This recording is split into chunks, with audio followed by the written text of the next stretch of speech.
everyone, it's Christine from Finding Dharma. Welcome to video 2 of the intro series to the new Playshop that's coming up about soul language.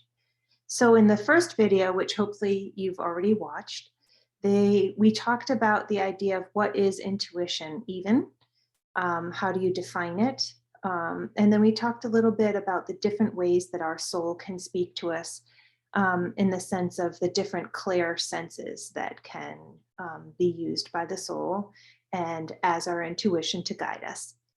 So in this video today, we're just going to talk about, I believe it's 6 keys that I kind of put together, keys to accessing our intuition more fully, integrating it into our lives. And then the third video after this one talks a little bit more about the idea of why is this so important right now that we really connect more and more with our soul's language, and how I feel that the world and the universe and maybe even the divine plan is asking us to do this more and more and more fully. So let's get right into it. Again, there's a link below if you want to download the PDF to the Playbook instead of the workbook for this intro series. It's also on my website, finding-dharma.com. So feel free to download that. You can follow along, but I think it's mostly the idea is that you can do this in complementing these videos. So you can do it on your own time after you've watched them as well. All right, so let's just start with the 6 keys, the keys to opening to your intuition. So the first one, and as I'm going through these, I'm realizing that a lot of them are keys also to living a mindful life. So whether you want to call it a spiritual life or a mindful life, the first one is super important.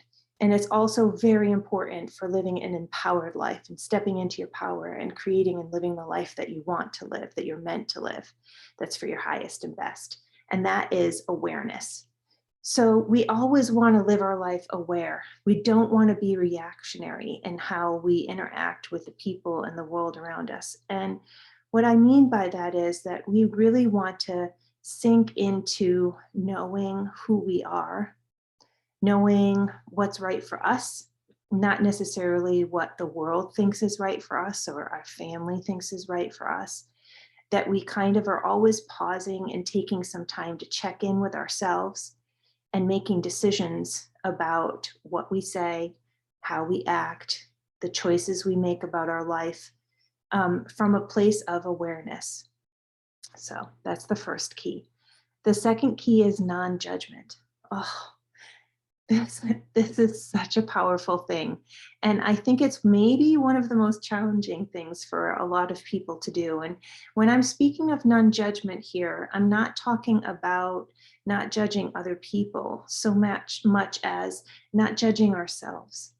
And I think when you come to wanting to travel the path of connecting more with your soul and listening to your intuition and really starting to understand what your higher self wants for you and what your true inner self wants for you, this use of non-judgment is key, especially at the beginning of the journey. And I'll speak from my own experience. By putting aside this idea that I had to judge whether I was being accurate or not, whether I was just imagining things or not, whether it really happened. Did that really happen? Did I really just hear that or see that in meditation? Or did I really get this gut reaction, this intuitiveness of who this person was, if I could trust this person, or that I'm not really meant to be in this job anymore, or that I'm exactly in the right place. This town, this state, this room is exactly where I'm meant to be right now.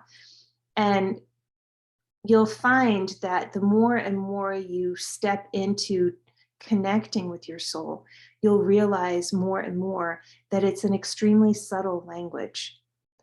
And so not using that judgment of, is it rational? Is it real?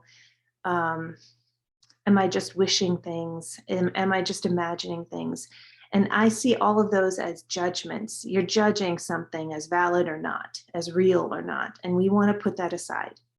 And we're going to do that because the more and more you put it aside, the more and more you open yourself to it, the more and more experience you have with it, and the more and more you get to recognize what your soul is really saying to you.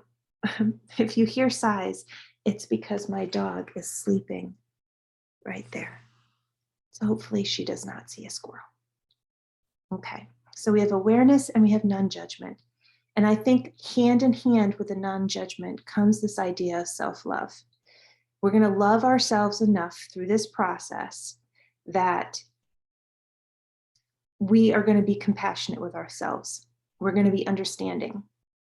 We are going to see that we are doing our best. We are not going to compare ourselves to anyone else. We are not going to expect the same things from ourselves and the same experiences and the same soul language from ourselves as you might see that I share with you or other people in the class or other people in your life. We're going to be extremely loving and nurturing with ourselves through this whole process. The fourth one is trust. And we're just going off the premise in this class and what I believe to be a truth. In the next video, we'll kind of talk about truths a little bit more. But it is a truth for me that we are all born with these skills, with this connection to soul. Some of us have carried it through our whole lives and have never really felt separated from us, and it comes to them extremely naturally. And other people like me have had it shut off at some point in our lives and have really become separated or numb or deaf to when our soul is communicating with us. But this numbness and this deafness, A, is a choice and therefore is not permanent. So we're going to put our trust in this truth, in this class, at least for this time being that we're together, that everyone is intuitive.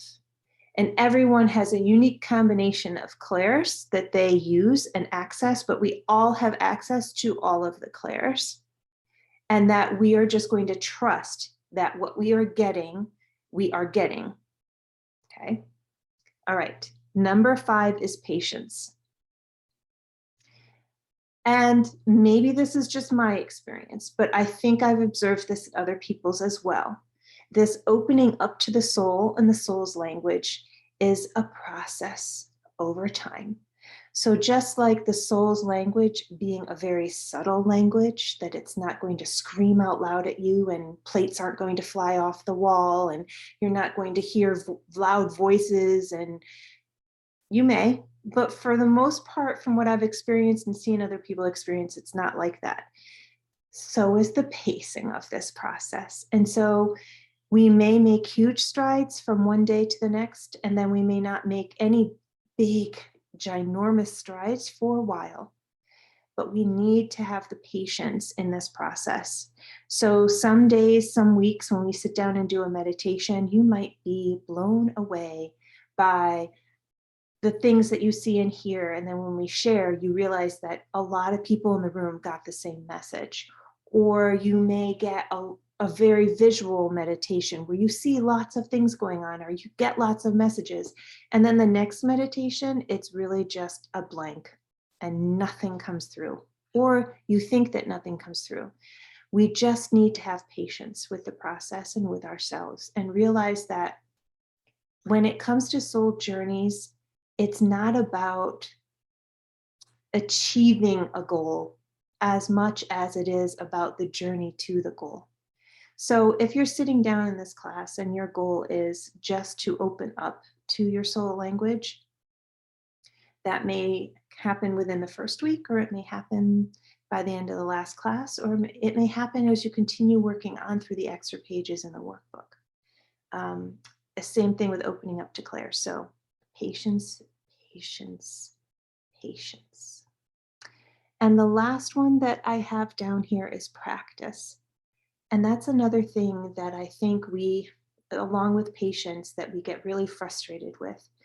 And it really is going to ask you, this process of becoming more and more in tune with your soul's language, that you give it time and attention, and that you do sit down and just do automatic writing once in a while, or you do a few meditations a week or a month, or you do take a quiet walk and just let your thoughts flow and practice loving kindness, nurturing to them.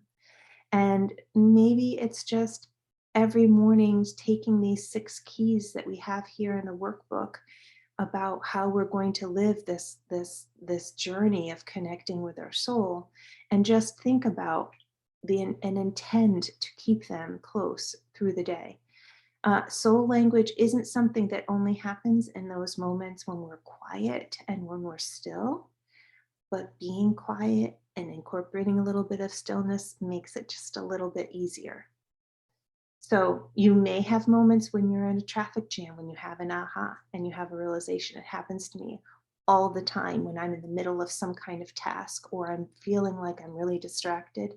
My soul sometimes gives me little nuggets of wisdom and realizations, and I have just learned to recognize the vibe of those. So the 6 keys to opening to your intuition are awareness, non-judgment, self-love, trust, patience, and practice. I want to thank you so much for sticking through this video if you've gotten to this point. I would love if you comment below and let me know if any of these keys have been part of your life and your soul journey up to this point. Don't forget you can get the free workbook. It's pretty long, I think. And I think it'll be really useful as well to you to kind of jumpstart this idea of the soul journey and learning your soul's language. And I love all of you, and I can't wait to see you in class. Take care.